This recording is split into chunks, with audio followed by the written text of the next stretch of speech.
આકાશમાંથી વરસી રહેલી આગ ઓગતી ગરમી। આજે પવન ફૂંકાતા ગરમીમાં લોકોએ અનુભવી રાહત। અસહ્ય ગરમીમાં સયાજી બાગમાં પ્રાણી સંગ્રહાલયના પ્રાણીઓને બરફની લાદીઓ મૂકી આપવામાં આવી, રાહત અનુભવાઈ।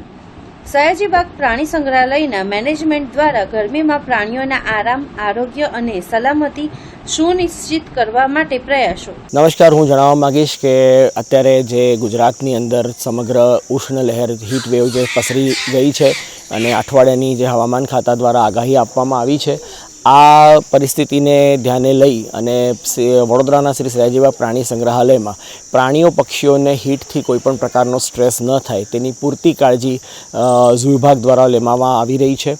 આ તકેદારીના ભાગરૂપે સૌપ્રથમ ઝૂમાં જે છે મૂળ જરૂરિયાત પાણીની હોય, સવાર સાંજ 2 ટાઈમ પાણીનો છંટકાવ કરવામાં આવે છે। પિંજરાઓનામાં અને પિંજરાઓના આસપાસના વિસ્તારમાં, વાડાઓમાં તમામ જગ્યાએ પાણીનો છંટકાવ કરવામાં આવે છે, જેથી ફક્ત પ્રાણીઓને જ નહીં પરંતુ ઝૂ જોવા આવતા સહેલાણીઓને પણ ઠંડક મળી રહે।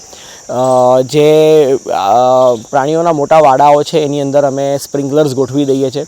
એવિયરી સિસ્ટમ, એવિયરી જે છે વોકિન એવિયરીની અંદર અમારે ઓલરેડી ફોગર મિસ્ટર સિસ્ટમ છે ચાલુ હોય છે। સવારે એને ચાલુ કરી દેવાનું છે, સાંજ સુધી એ ટાઈમર સાથેની ફોગર સિસ્ટમ ચાલુ હોય છે અને ફોગર સિસ્ટમથી પક્ષીઓને ઠંડક મળી રહે છે। તે ઉપરાંત પ્રાણીઓમાં બરફના ટુકડા આપવામાં આવે છે, જેને આખો દિવસ તેના સાથે રમી કરી અને તેને ઠંડક મેળવે છે। વાંદરાઓમાં અમે બરફની અંદર ફ્રૂટ્સ ફ્રોઝન કરીને પણ આપવાનું અમારું પ્લાન એ ચાલતું હોય છે, કે જેને કરીને એને બરફ રમી અને એનામાંથી ફ્રૂટ્સ કાઢી અને એ ઠંડા એ ખોરાક એને મળતો હોય છે।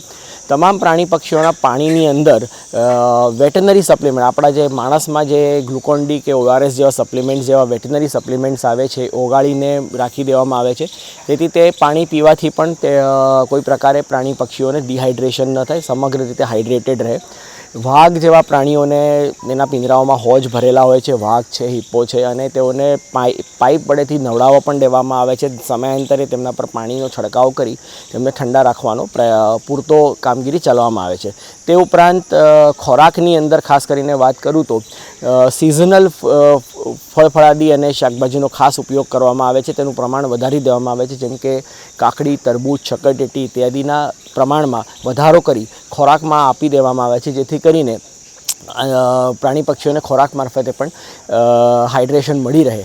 આવા સમગ્ર તકેદારીના પગલાંના ભાગરૂપે તથા પિંજરાઓની ઉપર સૂકા ત્રાલસા મૂકવામાં આવે છે અને તેવા ત્રાલસાઓને પણ સમયાંતરે પલાળી દેવામાં આવે છે, જેથી કરીને પિંજરાઓની અંદર ઠંડક બની રહે છે।